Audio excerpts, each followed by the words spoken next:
Hey, School Bus here. So today, got an Ace Tanker video of the VK3002M.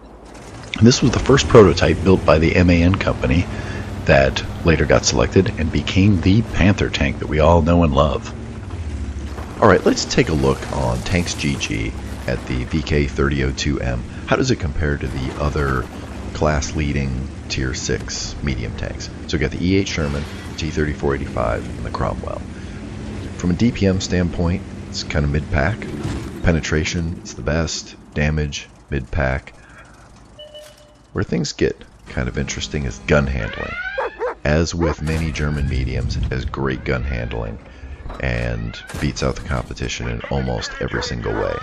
And we'll get back to that here in just a moment. Mobility, kind of a mixed bag. It has a good top speed, but its terrain resistances are terrible. Its power to weight ratio is not very good. Armor, it tends to be better than the rest of these. A while back I did a study to see if there was any inconsistencies in distribution of the shots within the particular accuracy profile for a tank. Here are the results from that test. The x-axis is the accuracy statistic in the game, and then the y is what my measured value was. And so I was looking to see on various tanks how that distribution looked and if certain tanks tended to be better or worse than the average.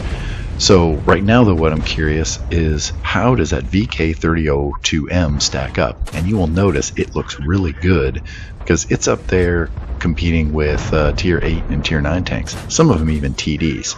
And I think that's why this gun feels so good out on the battlefield.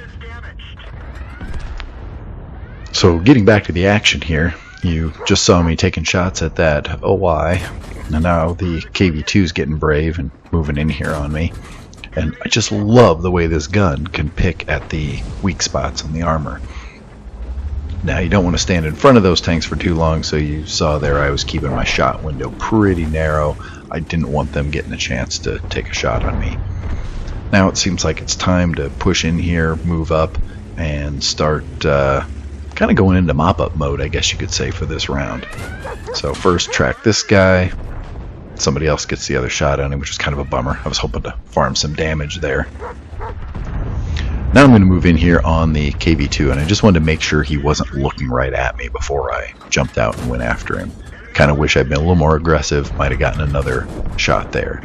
Keep in mind, at this point playing this game, I had no idea it was going to be an ace game, so I'm just kind of doing my usual thing, not being too aggressive.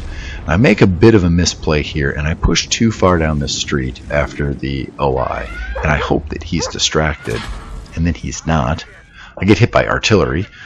That wasn't the plan.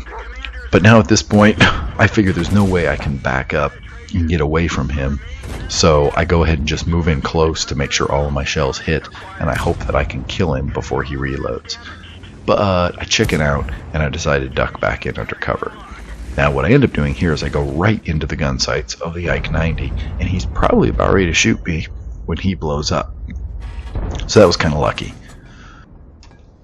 And now there's that Cromwell up there that very well could shoot me, but he's not. And once he doesn't shoot me to begin with, I decide that he must be AFK or not paying attention, and I go ahead and just keep drilling shots into there. So this is where ace games are partially skill and are partially luck. And now if you're a Unicum, they are ace games more because of your ability, less so because of luck. And if you're a terrible player, your ace games are going to be all because of luck and very little to do with what your skill is. I'm somewhere in the middle here. I'm not too far to either side of that spectrum. So where this tank shines is in its gun, as we've talked about.